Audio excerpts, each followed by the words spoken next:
Saudara-saudara, sahabat-sahabat pencinta insan, inti sari sabda mingguan yang terkasih. Salam jumpa lagi bersama saya, Pater Valens Agino CMF.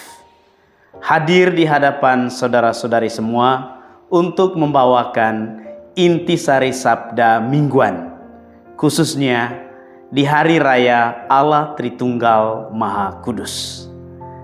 Dan pada hari ini, bacaan yang akan kita bacakan dan renungkan adalah dari Injil Yohanes.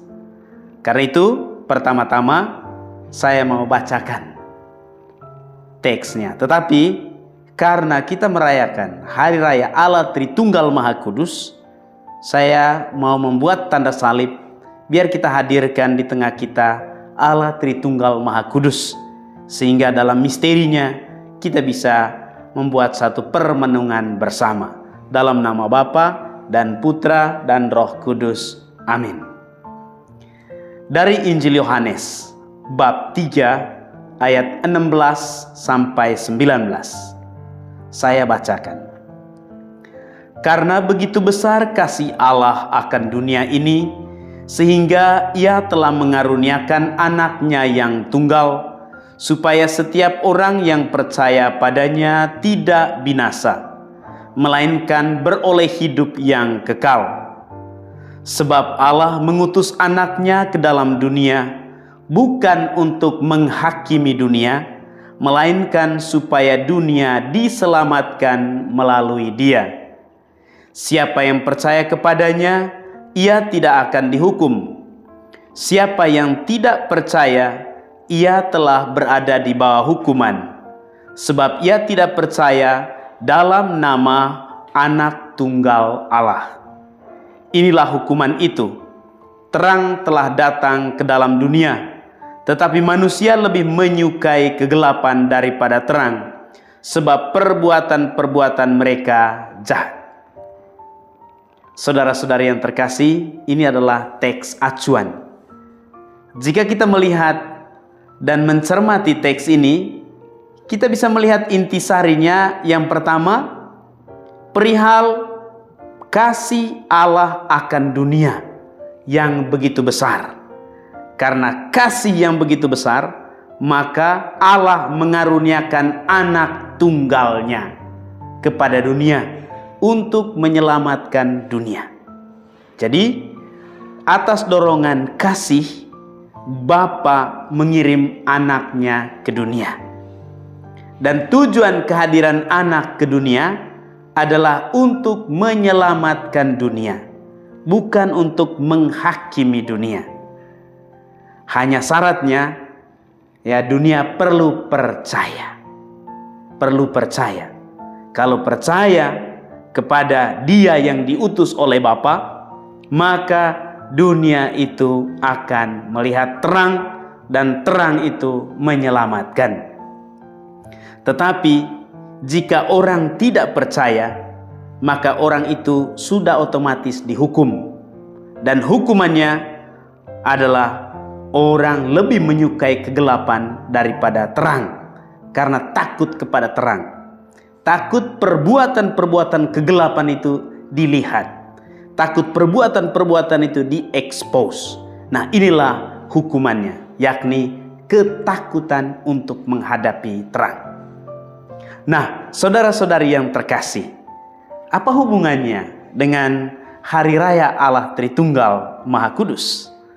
Nah, kita perlu lihat intisari dari bacaan pertama dan bacaan kedua hari ini.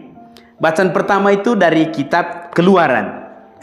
Kitab Keluaran bab 34. Saya baca satu ayatnya, yaitu ayat 6. Ya, salah satu bagian dari ayat 6 itu ditulis, Tuhan, Tuhan Allah penyayang dan pengasih, panjang sabar, berlimpah kasih dan kesetiaannya. Disambung ayat 7, yang meneguhkan kasih setianya kepada beribu-ribu orang, yang mengampuni kesalahan, pelanggaran dan dosa, tetapi sekali-kali tidak membebaskan orang bersalah dari hukuman, yang membalas kesalahan Bapa kepada anak cucunya sampai kepada keturunan yang ketiga dan keempat. Jadi ayat 6 itu kita lihat Tuhan Allah penyayang dan pengasih, panjang sabar, berlimpah kasih dan kesetiaannya, yang meneguhkan kasih setianya kepada beribu-ribu orang. Sangat kaya teks ini, yakni identitas dari Tuhan yang kita percaya, yakni Allah yang penyayang dan pengasih, panjang sabar, berlimpah kasih setia, dan meneguhkan kasih setianya kepada beribu-ribu orang. Jika kita kembali ke Injil Yohanes yang kita baca di hari raya ini, kita melihat bagaimana Injil Yohanes bab 3 ya, dalam kisah dan wejangan ya dengan Nikodemus, dikatakan bahwa ya ayat 16 tadi, begitu besar kasih Allah akan dunia sehingga ia telah mengaruniakan anaknya yang tunggal, supaya setiap orang yang percaya kepadanya tidak binasa, melainkan beroleh hidup yang kekal. Jadi kita bisa melihat identitas dari Allah Tritunggal. Ya, mungkin kali ini kita tidak bisa, ya, tidak perlu melihat bagaimana relasi antara Bapa, Putra, dan Roh Kudus. Kita sudah buat itu dalam video sebelumnya. Sedangkan kali ini kita melihat inti terdalam dari ikatan ketiga pribadi itu adalah kelimpahan kasih karunia, kasih kesetiaan, ya, di mana Allah itu panjang sabar dan penuh kasih setia. Jika kita melihat hal yang sama dalam bacaan kedua, yaitu dari surat Rasul Paulus kepada jemaat di Korintus, surat kedua Rasul Paulus di bab 13, dalam nasihat-nasihat terakhir dikatakan bahwa anugerah Tuhan Yesus Kristus dan kasih Allah dan persekutuan Roh Kudus menyertai kamu sekalian. Jadi kita lihat identitas Allah yang adalah Allah Tritunggal yang paling dalam bisa kita alami, kita lihat, kita rasakan, kita percaya, yakni tentang kasih karunia. Allah adalah kasih. Kalau kita pakai ungkapan dari surat pertama Rasul Yohanes. Jadi identitas Tuhan adalah kasih. Jika kita sulit memahami siapa dan bagaimana Allah Tritunggal Maha Kudus itu, bagaimana identitas mereka, bagaimana relasi mereka, cukup kita lihat ketiga bacaan hari ini. Ternyata ikatan dan identitas yang paling dalam adalah kasih karunia yang menyelamatkan. Nah, dan lebih lagi dalam bacaan kedua dari surat Rasul Paulus ya kepada jemaat di Korintus, surat kedua tadi di bab 13 ayat 13, seperti telah saya sebutkan, anugerah Tuhan Yesus Kristus dan kasih Allah dan persekutuan Roh Kudus menyertai kamu sekalian. Jadi Tuhan Yesus dalam anugerahnya dan kasih Allah Bapa, lalu persekutuan dengan Roh Kudus menjadi kekuatan kita dalam menapaki panggilan, karena itu yang menyertai kita dalam perjalanan panggilan. Bapak Ibu saudara-saudari yang terkasih, itu 1-2 penjelasan bagaimana hubungan bacaan hari ini dengan perayaan Hari Raya Allah Tritunggal Maha Kudus. Lalu yang menjadi pertanyaan, apa yang menjadi pesan bagi kita di hari ini sesuai dengan bacaan-bacaan ini? Nah, ternyata pesannya tidak lain tidak bukan bahwa Allah itu sungguh mengasihi kita.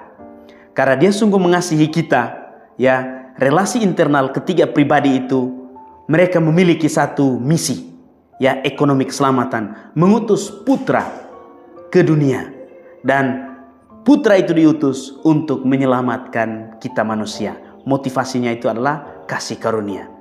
Dia datang bukan untuk menghakimi, bukan untuk menghukum, tapi untuk menyelamatkan kita. Ini kebanggaan iman kita.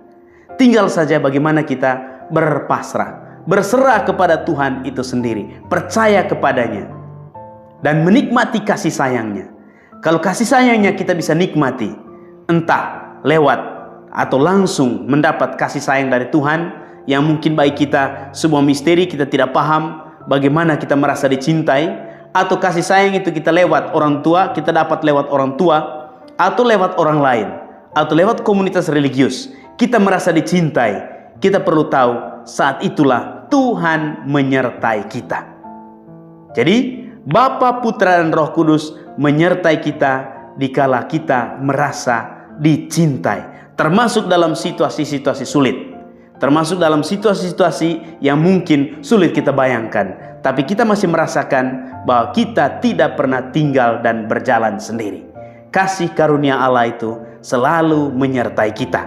Dengan memberikan tanda Bapa, Putra, dan Roh Kudus, amin, itu kita mengakui bahwa saya sedang berjalan bersama Allah Tritunggal. Artinya kasih karunia-Nya akan tetap menyertai saya, walaupun saya kadang tidak setia, tidak taat, tapi Dia menyertai kita lewat Roh-Nya, yakni nafas yang ada dalam diri kita. Jika kita masih bernafas, itu berarti Tuhan masih menyertai kita kemanapun kita berada. Tidak perlu ragu dengan kasih sayang dan keselamatan yang Dia mau tawarkan kepada kita.